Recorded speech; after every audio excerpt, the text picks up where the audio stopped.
Hey everyone, and welcome to episode 10 of That Gives Me Anxiety. 10 episodes, can't believe it.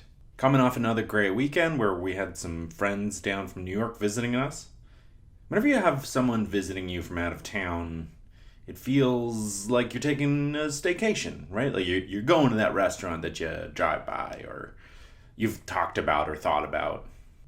And that's great because Jamie and I haven't lived in Charleston for long, so we're really getting out there and checking it out a bit more. Though it also means that we can definitely take some time away from drinking. My gosh. The anxiety, mid 30s anxiety that comes with drinking. It's off the charts. Start thinking about everything you've ever said. Remembering your least finest moments or your worst moments. I could have just said that. Jeez, can't even talk.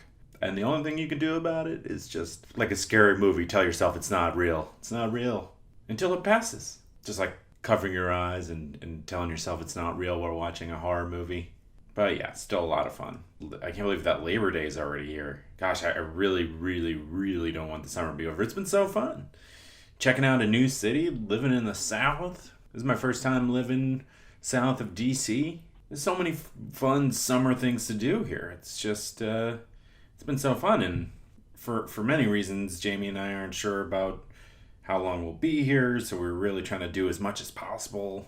Because if it is our only summer in Charleston, we want to say we did it, you know? No stone unturned. Within reason. You know, in the mid 30s, they can't be bouncing around all over the place. Need a lot of sitting. But if it is our only summer here, I can confidently say, you know, we left it all out on the field to just talk like a generic sports interview. You know, we went hard after crab and oysters, tried to have good team defense by buying beach equipment and doing our stuff. Well, all right, got a little bit of a different episode for you today. Instead of our anxiety being caused by something and talking about that thing and joking around, we're going to do an episode on something that can be helpful with anxiety. In this case, we're going to talk to Lucianna Silvestri about yin yoga. Personally speaking, this was like the start of my yoga. I was connected with Lucianna through a friend, actually Jamie Lilo, who was in the Universe, End of the Universe episode. And then Lucianna had me come to a few classes and talk about why she thought it was helpful and experience it for myself.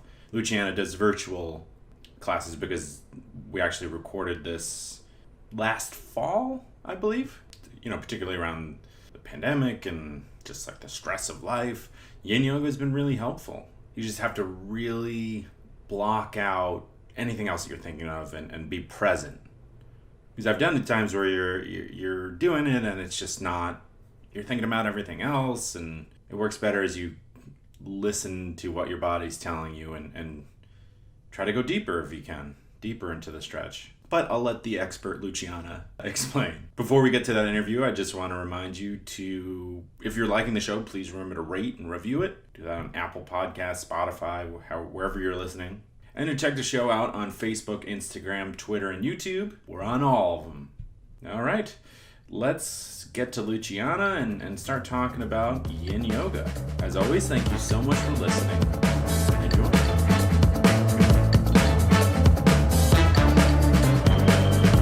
Joining me now is Lucianna Silvestri, who is an expert in yoga. Is that how you would describe it? I would probably say I'm always a novice.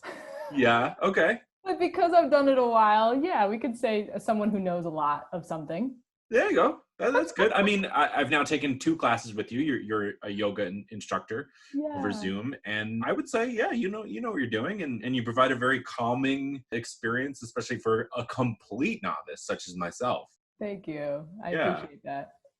So the reason Luciana is on is, you know, normally this podcast is we choose something and have somebody on who is nervous or anxious or fearful of such things like birds or deep water or the dentist. And then I have an expert come on and we talk about it and sort of demystify that thing to hopefully make it a little less scary. But in this, we're only going to focus around the tool of yoga for anxiety. And I'm curious, why do you think yoga and maybe even specifically yin yoga is good for anxiety?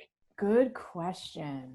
I mean, so for one thing, it's hard to say just one answer. I mean, especially because everyone could have anxiety for different reasons. Mm-hmm. So, I mean, anything that I'm even explaining for a average could be helpful, right? But everyone has their own bio individuality, if you will. Sure, absolutely. Yeah. So one way yoga in general can help with anxiety is just because we're allowing ourselves to connect to the breath, to connect to the body. Mm-hmm. Because so often when we do experience anxiety, it takes us away from the breath, it takes us away from the body. Almost like as if we're all up here in our brain, completely locked away. Yeah. Exactly. But here's the thing, like on the flip side, depending on where the anxiety is coming from, maybe listening to your breath is only going to make it worse. Right? So you would need that person, or if you are that person, then you would want maybe a different style of yoga, or to tell the teacher. And if you work privately with a teacher, it's like, okay, well, we won't focus on that. We're going to do this instead. Because you don't want to also make it worse. Right. Absolutely. You and I have been going back and forth for a while to figure out maybe coming on this podcast or the other about death. And we ended up having a discussion about yin yoga, and you had me try it, which was very interesting. And to provide the listeners, I came into this class anxiety 12 out of 10. My dog had his second surgery for his leg. I had just talked to my parents about telling them I'm not coming to Thanksgiving. And of course they were upset, and that just makes you a little bit crazy temporarily. And I had been to the DMV. I can't even count how many times really. So especially in COVID times, the DMV is rough anytime. But moral of the story is I came into this class anxiety out of 12. And I have to say, by the end, I felt wonderful, right? Wow. I really felt wonderful. It did exactly what you're describing, getting out of my mind and into my body. And so I'm curious how. Oh, good question. So I think those are all going to be good questions. I'm probably just going to get excited at every single Well, I feel good whenever you say that's a good question. It's like, as the interviewer, I'm like, oh, great. Cool. First and foremost, I mean, of course, it depends. I can't speak for all yin teachers again, but I'm just going to reference my teachings of yin yoga and the way that I enjoy teaching it and the way I enjoy practicing as well, right? So when we talk about coming into the poses, and in case you're listening and you haven't done yin before, you're on the ground and you know, or on your yoga mat or on the floor comfortably in different stretches, and you're in shapes. So when we're first getting in and saying, you know, notice the sensation of your body, right? Is it in your hip? Is it in your glute? It's almost like I'm indirectly asking you, okay, bring your mind and your awareness into your body. But that would be hard. But if I say, notice your right shoulder, notice your left hip, right? Notice your thigh. That's guiding you into these different places within the body, and you're thinking about them. You're noticing what type of sensation is in my shoulder, right? What type of sensation do I feel in my arm? So this helps us begin to create and foster that experience that becomes more and more meditative once we allow the mind to shift. Absolutely. Yeah. Another thing that you did, I mean, I guess it's important to point out that with yin, you're really holding the pose for quite a while. And your instructions obviously get us set into the pose, but then it builds, right? One thing that you repeated was to stay on the line between comfort and discomfort. And so you're constantly finding that, right? So not only am I being placed in my body, I'm now actively trying to go deeper into my body. Yeah. I'm so glad you remembered it. I usually say the word edge. Let's find our edge. Okay. But I mean, I like listening to it the other way. I'm like, oh, line is a pretty good one too. So there's so many ways to describe it. But yeah, so we usually call that our edge in yin. We're saying, you know, to find that place between comfort and discomfort, because we're not completely relaxing, because that would be restorative yoga. And if you've ever taken restorative, or if you've ever taken restorative, you're on pillows and you're on blankets, but you're using them to stay calm and just relaxed in the floating of the shape. In yin, we're still using props, but we're supporting our forehead or we're supporting our arms so that we can actively stretch and uncoil the fascia, which is the tissue within our body. Yeah, that's something I definitely want to ask you about, but I don't want to cut you off if you had more to say. Thank you. Because I'm going to get to your point about the edge. Okay, good. So, but yes, then we'll go back to fascia. In terms of the edge, right? So because we're not completely comfortable like restorative, we're beginning to find that resistance. And our resistance builds as we find our edge. We don't want to surpass the edge because that's pain and then we're going to hurt ourselves. So this idea of, maybe going deeper, but sometimes it's just going to be exactly where you are. Sometimes it's going to pull back from the edge. It's not always the sense of going further. Yeah, I definitely did at times. But to further make the point, I mean, every time you would say it, I felt like I was finding a new level of comfort or discomfort, right? As I would push and you fall deeper. It's almost like falling into a pool unexpectedly, and then there's another pool and another pool deeper, and you're escaping your mind in a bit. Yes. And that might also be one of the ways we describe going deeper, because we might not actually be stretching deeper, but because we're becoming more aware of our body, we're intuitively and intellectually and emotionally arriving into deeper levels of the body. Yeah. Or like you can figure out if I move my leg just slightly to the right, or there's just little ways to play and learn about. Yeah. Yes.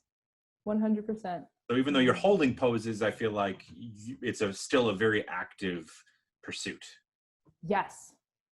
100%. It's active in terms of communicating with the body or you listening to yourself, right? What is the body asking for? Do you want to move the leg over there? Do you want to stay put? Do you need more support or less support? So there's this conversation occurring that we don't really realize, but that's what's happening. Right. Yeah. Okay. Getting into, is it fascia? Am I saying that right? Fascia. Or I guess you could say fascia or fascia, however you want to pronounce it. I'm from New York, so it's a fascia hot dog coffee. My voice tends to head in that direction. Fair. What is that, and why is that something that's not really talked about outside of, the only times I've ever heard it mentioned have been in yoga or I did a cupping session once in a video for Cheddar, which was also wonderful.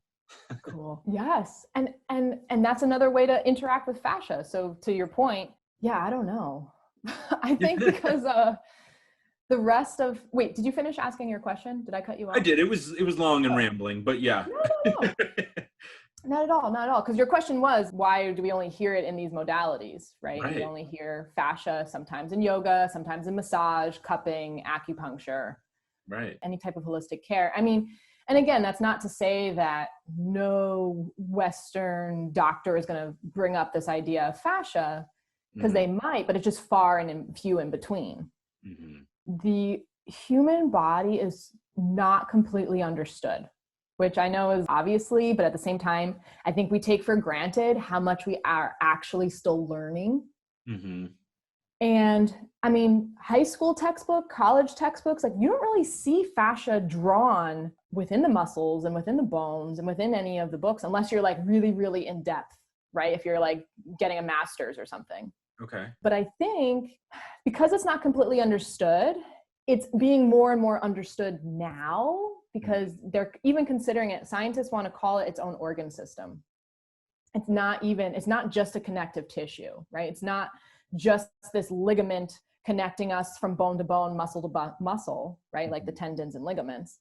It's carrying our entire physical body in one degree. And then in the other degree, all of our nerves live within our fascia. So there's so much to understand that I think as we're learning about it, maybe just other modalities who kind of have that, I guess, open-mindedness, right, to include it within their conversation. And textbooks and other forms of healthcare and medicine are just not yet there. They're just not yet there. Yeah.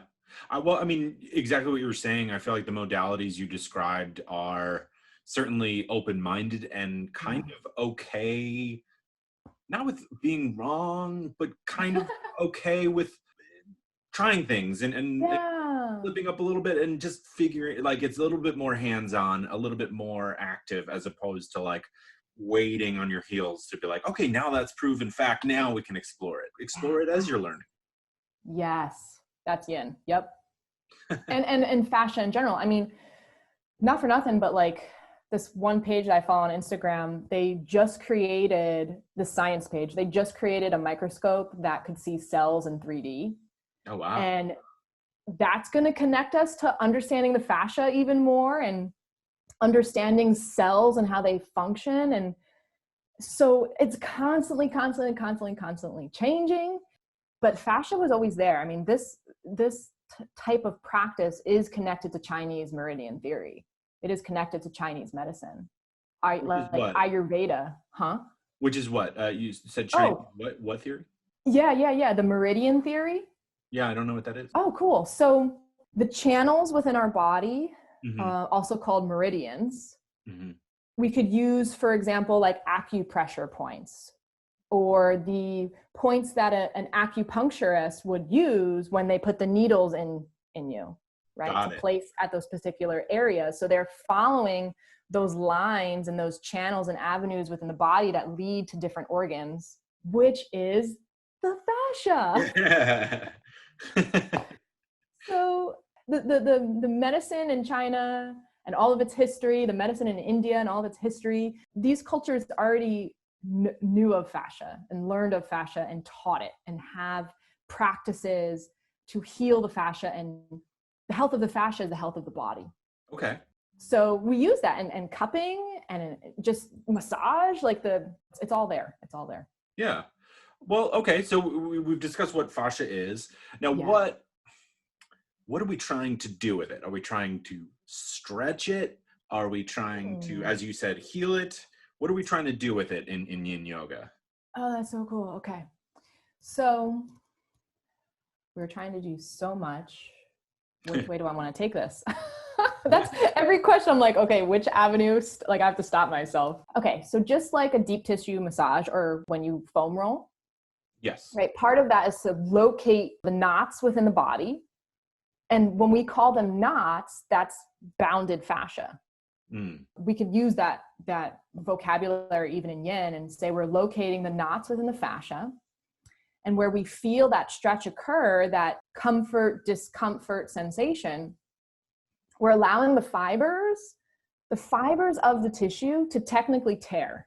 That's technically what's happening. Whether you foam roll, whether you get acupuncture, whether you get a deep tissue massage or cupping, in order to change the physical state of the fascia, it has to tear. Okay. But it's doing it by itself, right? It's not the type of tear that's like, okay, you fall and you twisted your ankle and now you have an ankle sprain, right? That's the extreme. But we're using healing practices so that the physicality of the tissue, I want to look for a better word than change, but it's not coming to my mind. I almost want to think of like shape shift. It's knotted and bounded, and then as it's tearing, it gets to rewire itself, so that you are aligned with, in conjunction to the muscle, bone, and organ. Like taking a package of Christmas lights out of the box from last year and getting them all cleared out. Yes. Oh my gosh. Can I say something about this? That is, that's an amazing analogy, because that's essentially what it is. When we have knots in our tissue, so for example, let's say you have that rolled up Christmas lights in your shoulder, your mobility within the shoulder is lacking. You might not be able to pick up your arm. You might not be able to open the elbow, right? Who knows? But when we stretch that tissue and we allow it to uncoil, your arm is still your arm. Your bones don't get taller, but you acquire all this extra length, and we get to reclaim our space. So I say that a lot when I teach too. We get to reclaim the space, and now there's so much more mobility in the shoulder because we got to release those tied Christmas lights. I love that that's working. Yes. What a good analogy. Go Yeah, you. nice. Feather in the cap. Yeah, the past few weeks I've started with trying to find a news story that doesn't give me anxiety. What? Just craziness. It's nonsense. The news is meant to make you nuts, in some senses. Just like not knowing Excel as well as you could also make you nuts. What a segue. Can Excel be my friend? Many people have wondered this for years. The answer is yes, it can. It's just not going to be a surface level friendship. You got to get to know each other, you know? It's not a friend that you can just talk about sports. I mean, you could, but you're not going to get the most out of this friendship. Oh, I'm keeping the metaphor going. I'm talking about my software tutor. They offer 3 levels of real-time Zoom-based courses with a live instructor. They all deliver practical, functional business skills in a friendly and supportive environment. See, but that's what you want. You want a friendly, supportive environment with a friend. You know, someone that you could ask to help you move, which is another thing. Mid-30s, it was great to have other people help you move. You gotta get movers now. Your friends are just gonna blow out their backs for half a slice of pizza and 2 warm Bud Lights? Come on. These courses will increase your marketability, whether you're an employee, job seeker, consultant, or contractor. Register at mysoftwaretutor.com and use the promo. And I don't know why I just decided to speed through that line. Register at mysoftwaretutor.com and use the promo code POD20 to save 20% off all registrations. And develop that friendship. And to really maintain those friendships that you have, you got the Cardist Studio. With so many birthdays, there's no time to shop for cards, write the cards, and buy the cards. I already said that. I said shop for the cards. It's buy the stamps. My hungover brain is just failing me. I'm just dreaming of mignonette sauce covered raw oysters. But now you can do it all right where you sit. Because the Cardist Studio does it for you. And you could just daydream about the seafood you ate. Oh man, I just realized I have alligator and seafood gumbo in my fridge. And you can daydream about that and let Cardist handle your friendships. Because the Cardist Studio creates your message, writes it in the card, and mails it for you. All you do is pick the card and tell why you're sending it. No more errands, no more anxiety. Wow. You know, we're working on that part. For a message from your heart but not your hands, sit back and just enjoy your friendships. TheCardistStudio.com. Thoughtful, just got easy. There we go. We're just going to turn into a Make Better Friends and Keep Better Friends podcast. Get Pooh Bear to be my co-host. I think of all the cartoon characters, Pooh was just a stand-up guy, right? He's not forgetting your birthday. He may use Cardist, but he's not forgetting your birthday. I'm sort of pitching yin, or not even pitching it, just opening the discussion to Fair. people who are like me, who hear yoga. You think you have to know the lingo, you have to know the poses. What would you say to someone who's experiencing a lot of anxiety, is looking for a way to help themselves, and maybe interested in yoga, but is a little nervous about jumping in with yin or something else? The first step too is when you do decide to try, right? When you read a description of class, you kind of your first step might be to lean what you're most drawn towards, right? Mm-hmm. So if it is going to be a vinyasa class, then that's what it is. If it's a meditation, do that. If it's yin, if it's restorative, a gentle flow, a slow flow. I mean, you know, if you're going to take that first step to do yoga, the first step would be whatever you're authentically drawn towards, you might try that. Mm. And then once you get your feet wet a little bit, then maybe you dabble in these other practices. Right. But again, too, right? We're not going to connect with every class. We're not going to connect with every teacher. So let's say it is like, hey, I want more movement to help me connect to my body or to help me connect to my breath. And I tried vinyasa for the first time, but I don't like that teacher. I must hate vinyasa. No, it's not that. It's just now you're going to have to try again. Right. So there has to be this open-mindedness through the exploration, kind of like what you were saying about holistic medicine, right? There's this open-mindedness when trying new things to see what works for you, because everybody is unique in what they need. Right. Yeah. And any of these things could help you potentially learn what it is you need, right? If you may try yin and say, well, I want to move a little bit faster, and then move to a vinyasa or the like. Right. What do you need that day? What do you need that time? Right. Right. We're cyclical beings, and we're not supposed to just walk on this line, even though society wants us to. there's ebbs and flows. Right. Stay on the edge. Exactly. Yeah. I want to make sure I'm not missing anything related to yin. We covered the fascia, we covered what it is. I mean, is there anything I was missing related to what it is, or what for someone with anxiety? I'm sure there's a lot that you could. Oh my gosh, there is. But I want to, let me see if I can think of something that might be fun to at least add, because I mean, even any of the topics that we're discussing right now, if anyone is hearing something that they're intrigued about, you could go on a rabbit hole for years. How is fascia, how is yin yoga connected to the Chinese meridian theory? How is it connected to chakras? If you do practice yoga already and you know about the 7 main chakras anyway in the system of the body, those energy centers. But also, I mean, like maybe someone just wants to talk about mobility, and yin can help with mobility as well, because we were referencing about uncoiling and lengthening the fascial tissue. So you can really take this as sciencey or as spiritual as you want. Mm-hmm. Just depends on where you are on your path and how you feel that day. But to go back to the science aspect of it for a second, our fascia, I like to describe as a fishing net. And within the pockets of the fishing net sit all of our bones and muscles and organs. So right now, if I were to lay on my side, instead of my heart just plopping out and hanging against my skin, it's being held by fascia, right? If we go upside down on a roller coaster, your stomach's not, it feels like it. We say, oh, my stomach's in my throat, or my heart's in my throat, because we energetically feel that, but the fascia is holding everything in place. The fascia is the glue of the body, but within the structure is fluidity.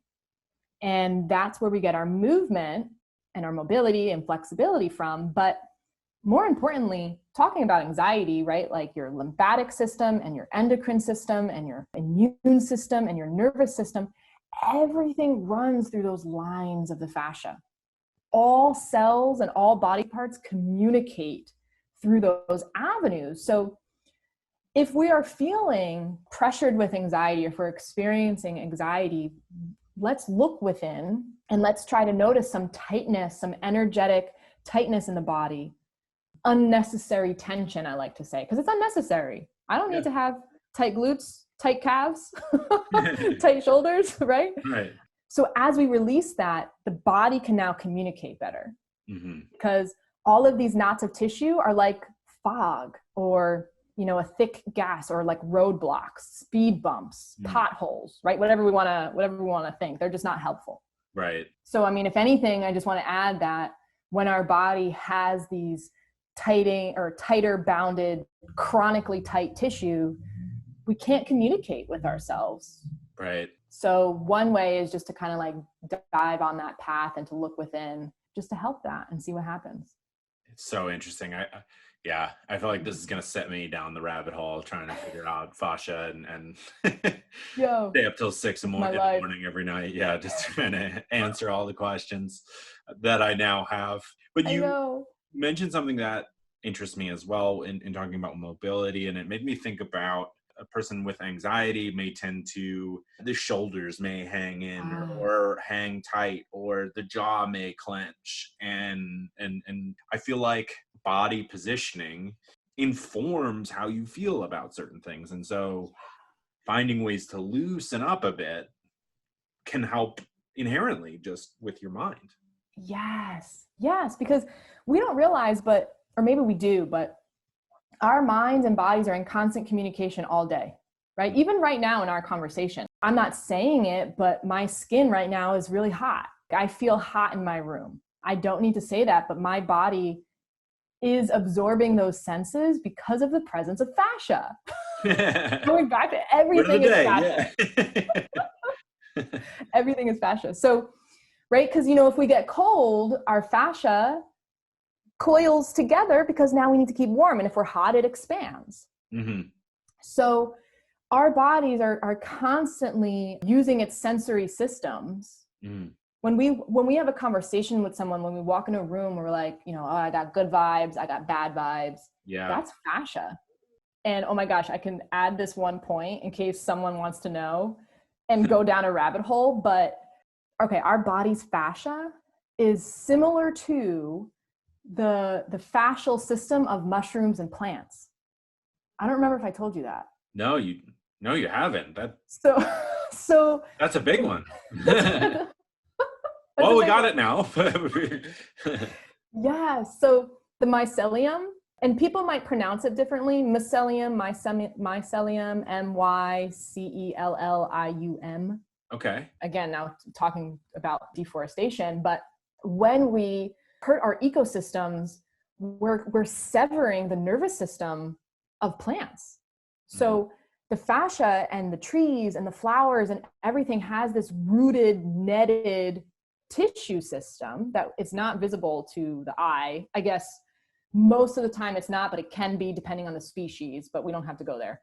But there's this interconnected web tissue. Everyone knows, everyone talks to each other, who needs water, the nutrients from earth. I mean, I can go on, but that is mimicked within our own body. Interesting. And I'll add one more point before going over, but when we get a massage and the therapist is like, drink water after class, or drink water after your massage. The same thing after yin yoga. Hydrate your tissues, because hydrating our fascia keeps everything going. When we want to hydrate, when we want to drink water, it's to keep the hydration in the fascia. Go ahead. Well, no, I mean, it's incredibly both hands in the air. Go ahead. Back to you. Because I could keep going, so I need to stop. I need to physically pass the baton to you, or I'll just keep talking. No. It's all very interesting stuff, and you've given me even more to dig into. I wanted to talk about how people could take a class with you if they were so inclined. I would love that, especially if after hearing this, you're like, I gotta meet this girl and take class. So, I mean, for one, once my website is fully ready, because since pandemic and I've been working on a website, which has been taking longer. But until then, I'm using social media, which is a beautiful thing. Way to stay connected with everybody. But of course, I can just write out my entire Instagram name, or do I say it now? What is good? Yeah, say it, and then also say your website, because by the time I post this, Cool. your Instagram or your website will likely be live. Fair. Very fair. Okay. So on Instagram, you can find me with the number 7. And I'm going to spell my name: Lucianna, and then the number 6. Terrific. So it's 7 Lucianna 6. And then right now, we currently call our virtual studio Inner Balance, but we're changing it to Soul Gaze. So in December, once the website is up, it'll be soulgaze.com. Terrific. Yeah, I would definitely recommend for people interested to take a class with you. You may even see me in there if you're taking classes with Lucianna.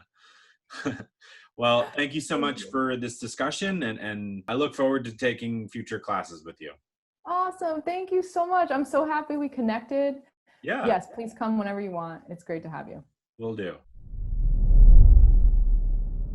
Well, there we have it. Yeah, I wanted to do a few episodes here and there about different things that we can use to help our anxiety outside of therapy, and listening to therapists and communicating with our significant others and friends about our anxiety and mental struggles. So I'm curious to hear what people think. A little bit of an experiment. I want to see if people found that helpful. I definitely want to thank Lucianna, and be sure to take a class with her if you've never done yin, or even if you have and you want to do some virtual classes.